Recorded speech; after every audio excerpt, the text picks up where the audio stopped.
আজি গণতান্ত্ৰিক প্ৰক্ৰিয়া আন্দোলন কৰা 15 দিন অব্যাহত হ'ল। আমি কৰ্মচাৰীসকলে সৰু সৰু দাবী বেছি ডাঙৰ নহয়, কৰিব পাৰিলে মাননীয় মুখ্যমন্ত্ৰী মহোদয় 1 ছেকেণ্ড সময় নালাগে। কিন্তু আজি আমাৰ এই দাবী পূৰণ কৰিবৰ কাৰণে মুখ্যমন্ত্ৰী মহোদয়ে সময় পোৱা নাই চাগৈ, ব্যস্ত মানুহ তেখেতে হয়তো চাগে আমাৰ কৰ্মচাৰীসকলক ন্যায্য প্ৰাপ্তিৰ অধিকাৰ দাবীত তেখেতে হয়তো আমাক আলোচনাৰ নিমন্ত্ৰণ দিব। আমি এই নিমন্ত্ৰণ পাই তেখেতে আমাৰ সমস্যাখিনি সমাধান কৰিব বুলি আশাবাদী। কিন্তু আজি আমি এই গণতান্ত্ৰিক প্ৰক্ৰিয়াই আন্দোলন কৰা আজি 15টা দিন অতিক্ৰম হৈছে। আমি একমাত্ৰ সৰু সৰু দাবী আৰু এই বহিৰাগত প্ৰতিষ্ঠানটোৱে অসমৰ ৰাইজক সেৱাৰ পৰা বঞ্চিত কৰাৰ লগতেই যে আমাৰ কৰ্মচাৰীসকলক ছমাইন ভংগ অন্যায় অত্যাচাৰ কৰি আহিছে, এই সকলোখিনি অৱগত কৰি আহিছোঁ। মুখ্যমন্ত্ৰী মহোদয়ে এই প্ৰতিষ্ঠানটোৱে ইমানেই লুণ্ঠন কৰিছে নহয়, আপুনি যদি ইনকুৱাৰী কৰে নিশ্চয় এই প্ৰতিষ্ঠানটোৰ বিষয়ে বহুতো জুলুঙা মেকুৰী আপুনি ধৰা পেলাব পাৰিব।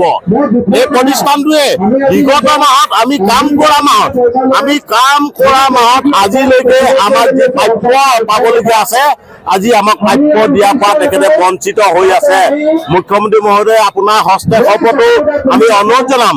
আমি ইতিমধ্যে যোৱা মাহত যিখিনি কাম কৰি গৈছিলোঁ, সেই কাম কৰা মজুৰিখিনি আমাক প্ৰদান কৰে, তাৰ বাবে আপুনি আমাক সহায় জনাব বুলি আমি আশাবাদী। মুখ্যমন্ত্ৰী মহোদয়ে আপোনাক হয়তো এই প্ৰতিষ্ঠানটোৱে আৰু MD মহোদয়জনে হয়তো আপোনাক বিপথে পৰিচালনা কৰিছে বা আমাৰ বিষয়ে বিপথে আপোনাক উৰা বাতৰি দি আছে। আমি শুনামতে উক্ত প্ৰতিষ্ঠানটোৱে আহি সচলত আমাৰ সমস্যা সমাধানৰ কাৰণে আলোচনাত আহিছিল। আমি হেনো আলোচনাত মান্তি হোৱা নাই। কিন্তু আমি 15টা দিন অতিক্ৰম কৰাৰ পিছতো উক্ত প্ৰতিষ্ঠানটোৰ পৰা কোনো এজন বিষয়ববীয়া আমাৰ লগত ইয়াত আলোচনাত অহা নাই। আপোনাক যিজনে বিপথে পৰিচালনা কৰিছে সঁচাকৈ দুখজনক।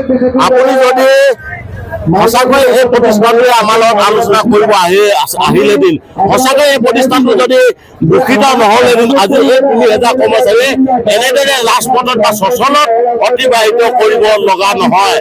সেয়েহে মুখ্যমন্ত্ৰী মহোদয় আপোনাক অনুৰোধ জনাইছোঁ, আপুনি যিহেতু খিলঞ্জীয়াক ৰক্ষণাবেক্ষণ দিয়াৰ স্বাৰ্থত অসমত এই চৰকাৰখন থিতাপি লৈছিল, আপুনি সেইদৰে আমাৰ এই খিলঞ্জীয়া মানুহখিনিক ন্যায্য প্ৰাপ্তিৰ অধিকাৰ প্ৰদান কৰি পুনৰ আমাক ৰাইজৰ মাজলৈ সেৱা প্ৰদান কৰাত সুবিধা কৰি দিয়ে যেন।